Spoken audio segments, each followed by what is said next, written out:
যে লোক দেখলেন যেগুলো, এগুলো নিজের আবেগে। আমি কোনো লোককে খাওয়ার পর্যন্ত দিইনি, জল খাওয়ারও দিইনি। আচ্ছা। সবাই নিজের নিজের আবেগে উঠে আসছে। ওরা চাইছে, দেখেন একটা জিনিস ঘটেছে যেটা আমাদের পশ্চিমবাংলা গ্রামীণ এলাকা থেকে শিক্ষাটা শেষ হয়ে গেছে। হুম।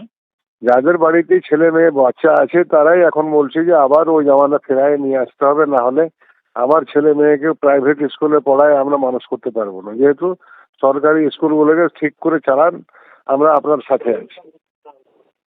আর এত বড় কার র্যালি, অসংখ্য গাড়ির, প্রায় জাতীয় সড়ক পুরো অবরুদ্ধ, মানে এরকম মিছিল মানে সচরাচর রাজ্যের কোনো বিধানসভা কেন্দ্রে এখনো দেখা যায়নি। এটা কি পুরোটাই মানুষের স্বতঃস্ফূর্ত মিছিল? একদম পুরোটাই মানুষের সাথে। তো করণদিঘিতে আপনি প্রচার করছেন, জায়গায় জায়গায় যাচ্ছেন অনেকদিন ধরে, এখনো আরো প্রচার রয়েছে 20 দিনে। কি বুঝছেন মানুষের কথা পাল? বলে আমি লোকের বাড়িতে যাচ্ছি। হুম।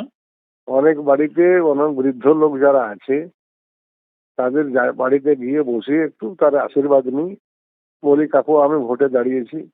আবার অনেকে দাদা বলি, অনেকে ভোটে দাঁড়িয়েছি, বৌদি ভোটে দাঁড়িয়েছি, একটু আশীর্বাদ দেন। আবার এইভাবে প্রায় 150টা বুথে প্রায় বাড়ি ঘোরা হয়ে গেছে। দাদা এখন 126টা বুথ ঘুরতে আছে আমাকে। তো কি বুঝছেন মানুষ কি বুঝছেন মানুষের পালস? কি করণদিঘির মানুষ এবার কোন দিকে রায় দিতে চলেছে? করণদিঘির মানুষ এখন সিপিআইএম পার্টির আইএসএফ জোট যে আছে তার পক্ষে রাজনীতি চলেছে। আপনি 4 তারিখ লাল আবির খেলবেন? আত্মবিশ্বাসী? না, এখানে একটু মিক্সচার হবে, আবিরটা একটু মিক্সচার হবে। লাল আবির তো হবেই, হুম। কারণ আইএসএফ এর তো সাথে আছে না। আচ্ছা, মানে আপনি জয়ের বিষয়ে আত্মবিশ্বাসী 4 তারিখ? হ্যাঁ। ওকে দাদা, থ্যাংক ইউ। শুধু আমি নয়, উত্তর দিনাজপুর শুধু নয়, গোটা পশ্চিম বাংলায় আপনাদের কাছে বেশি খবর আছে। রেজাল্ট কিন্তু যে 77 সালের ইতিহাস পুনরাবৃত্তি হবে আবার।